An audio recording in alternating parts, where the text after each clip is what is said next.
Buenas tardes a todos. Antes de partir quiero hacer un agradecimiento y un reconocimiento al Museo Histórico Nacional por la continuidad del esfuerzo en mantener esta instancia de diálogo en favor de construir de manera colaborativa, participativa, un nuevo guión que dé cuenta de la diversidad, concepto clave, creo yo, en este trabajo de la historia de Chile. Mi presentación, creo que más que como el título de la instancia es coloquio, es una conversación, ¿cierto? Entonces, mi presentación, mi posición tiene que ver con una anécdota, digamos. Hace un par de años atrás conocí a un amigo francés que vivía en el Golf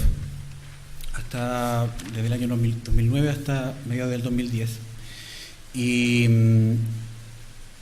le tocó vivir el terremoto del 27F famoso acá. Entonces, aparte de la tragedia humana, de estar lejos de su tierra y todo, le llamaba mucho la atención que en ese momento hubo gran discusión acerca del destino que iba a tener el barrio en el que vivía él. Él pensaba que por lo linda que eran las casas y todo, se iban a mantener en pie. Pero resultó de que hubo una venta de los terrenos y se construyeron edificios que no tenían mucho que ver con lo que él había visto antes. Y me hacía una reflexión. Él me decía, si aquí en Chile existen algunos problemas de valoración y de gestión del patrimonio, que es como el tema, es porque ustedes tienen estos terremotos. Lo hacemos muy ligeramente, porque si ustedes cada 10 años tienen que reconstruir el país y toman esa decisión así de rápido, es natural de que en realidad tengan una flexibilidad, digamos. Ahora yo he pensado en otros países que tienen estas mismas condiciones y no les pasa lo mismo, digamos. Pero lo que quiero ilustrar con esa anécdota es que hay un concepto que me parece que es importante que vamos a mostrar al final de esto, espero, que es el territorio. El concepto de territorio, que en el fondo implica cosas como el lugar donde nosotros vivimos, las condiciones físicas, geológicas, las condiciones de identidad cultural en que nos toca convivir y que deberían ser importantes al momento de construir un guión. Yo trabajo en la Biblioteca Nacional en una unidad nueva que se creó hace un poco más de un año, que es el Centro del Patrimonio Inmaterial, y que surge de una reflexión que propició la Biblioteca Nacional a raíz de su bicentenario, del año 2013. En ese instante se pensó en integrar, por afinidad temática y por posibilidad de desarrollo, algunas colecciones que tenían cierto, no sé si origen, pero destino común, al menos como potencialidad. Dos de esas colecciones eran la Biblioteca José María Arguedas, dedicada al mundo rural, campesino chileno e indígena, y el Archivo de Literatura Oral y Tradiciones Populares. Teniendo cada uno de ellos sus propias especificidades, se pensó que gracias a esta diferencia y a la posibilidad de trabajar unidos, se podría hacer un trabajo mejor integrado, digamos, más completo acerca del patrimonio cultural inmaterial en la Biblioteca Nacional. Cada uno de estos fondos aportaba cosas bien específicas. El Archivo de Literatura Oral se había especializado durante más de 20 años en recopilar manifestaciones, producto de investigaciones en terreno, de la oralidad principalmente, de cantores populares, y es reconocido por eso. Y la Biblioteca Arguedas, por su parte, había hecho un trabajo más cercano al territorio. Se había preocupado mucho porque había pasado durante la reforma agraria en Chile, que a mi juicio es un laboratorio privilegiado para poder ver los procesos de continuidad y cambio que se dan a nivel de patrimonio. Ahora llamamos patrimonio inmaterial, en esa época se llamaba folclore, se llamaba tradiciones, se llamaba de otra forma.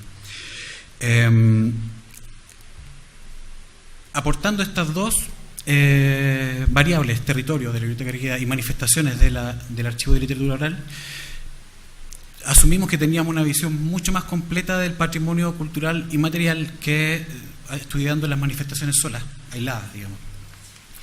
Y coincide con que en el último tiempo se ha dado una reflexión importante y lamentablemente no está Cristian Báez, pero una reflexión importante acerca de que las mejores medidas de salvaguarda del patrimonio inmaterial tienen que ver con preservar los territorios en donde las manifestaciones se producen. Más que preocuparnos exclusivamente de las manifestaciones, o junto con preocuparnos de las manifestaciones, se debe preocupar por los territorios en los que esas manifestaciones se producen. Ejemplo, hace un par de semanas me tocó estar en Chiloé conversando en el seminario de patrimonio cultural que organiza Iván, y las personas tenían un reclamo que uno puede abstraer de la cantidad de conversaciones que tuvimos, y era que en Chiloé se trata a la comunidad y al territorio como si fuera urbano y Chiloé es rural. Esa sola reflexión da cuenta, a mi entender, de la importancia que tiene considerar las cualidades del territorio para poder hacer salvaguarda de patrimonio inmaterial.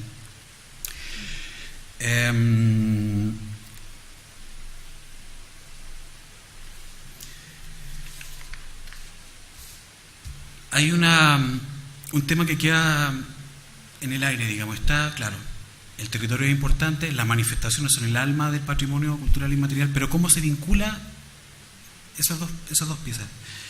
Nosotros creemos que hay dos variables, no quiero decir mecanismos, variables por las cuales o procedimientos por los cuales se vinculan. Uno son las prácticas culturales, las prácticas del campesino cuando va a trabajar la tierra, por ejemplo, vinculan los territorios a las manifestaciones. Eso es casi un axioma, no sé si vale. Y también la memoria. La memoria de las comunidades articula lo material a lo inmaterial. A partir de esto, y como nosotros en la Biblioteca Nacional, al igual que en los museos trabajamos con colecciones, pensamos que hay varias formas de abordar el tema de gestionar las colecciones para el público, digamos. Una es territorializar el patrimonio, que el patrimonio efectivamente logre estar adscrito a los territorios de donde proviene y no que se desvincule y se transforme solamente en parte de las colecciones del museo, de la biblioteca, etcétera, etcétera. Y también en las colecciones, en las exposiciones del museo o en las colecciones de la biblioteca se deberían representar las prácticas. Estoy adelantando a lo mejor insumos o repitiendo insumos que se han hablado, tratado en las conversaciones que han tenido en la jornada de reflexión, pero representar las prácticas también debería ser una forma de articular lo material con lo inmaterial a través de las colecciones de los museos. Y actualizar las memorias. Las colecciones de las bibliotecas y de los museos son fuentes de memoria, pero no todas esas memorias están pronunciadas ante el público. No todas esas memorias llegan al discurso público. Actualizar esas memorias también es una forma de articular lo inmaterial con lo inmaterial, creemos nosotros.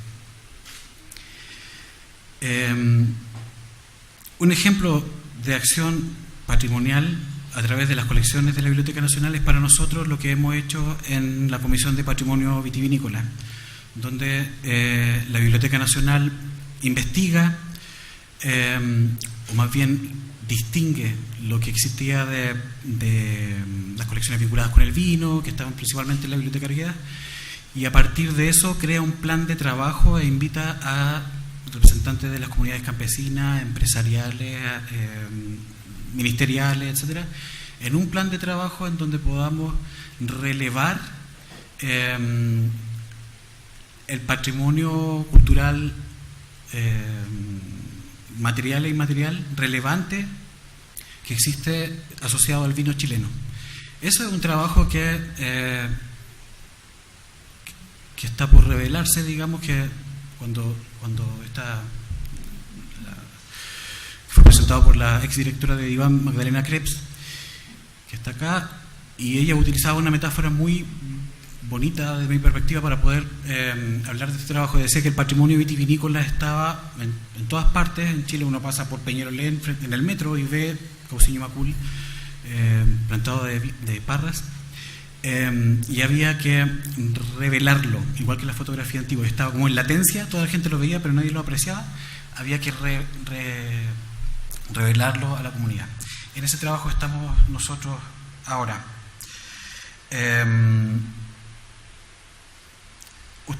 Nosotros en Biblioteca Nacional, y probablemente ustedes también tengan el mismo problema, que las demandas de la ciudadanía de representación en las colecciones son mucho más amplias que las colecciones que nosotros tenemos.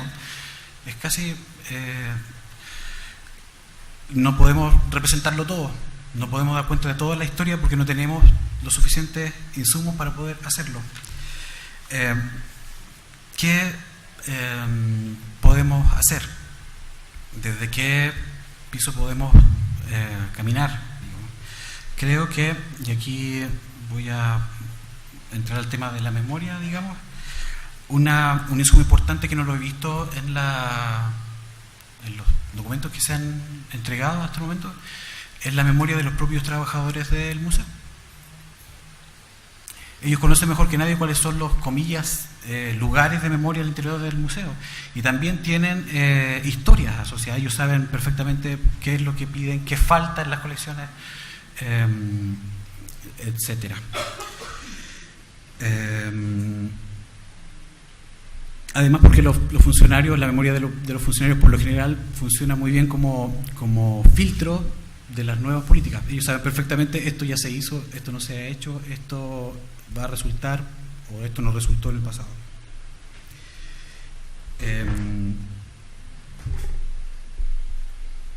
Yo creo, para finalizar, digamos que el museo, cualquier museo podría escoger una de estas tres alternativas, ojalá que haya quedado medianamente expresada, por lo menos, no sé si clara, pero enfatizar la importancia de los territorios para la preservación de algunas manifestaciones de patrimonio inmaterial. Y insisto en el tema de patrimonio inmaterial porque me invitaron a mí desde esa posición, ¿cierto? Considerados sus aspectos políticos, naturales, económicos, sociales, identitarios y simbólicos. Eso todo es, y jurídico incluso podríamos decir, todo eso es un territorio, no solamente el espacio físico, ¿cierto? Representar las prácticas como paso ineludible para llegar a contar con una manifestación. Sin práctica de patrimonio material no hay manifestación de patrimonio. Por mucho que se puedan almacenar en los museos, en la biblioteca, las grabaciones de tal o cual cosa, pero sin prácticas no hay.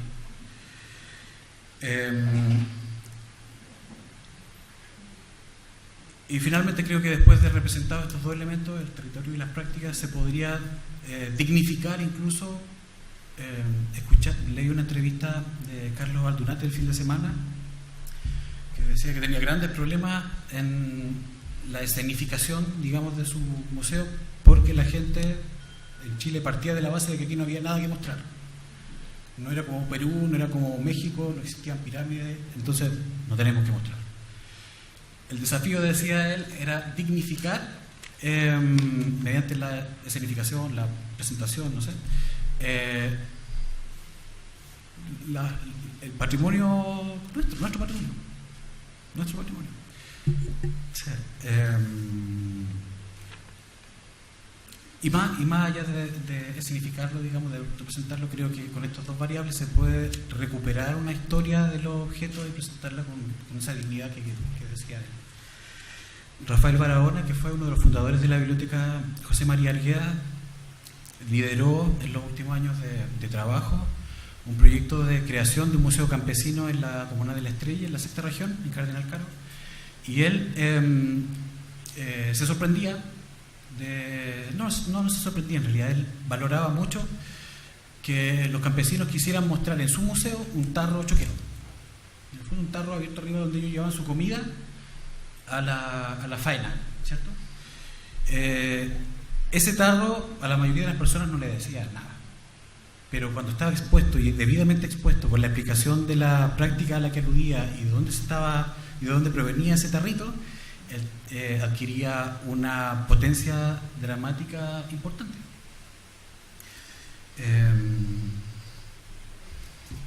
Creo que eso tiene suficiente. Muchas gracias.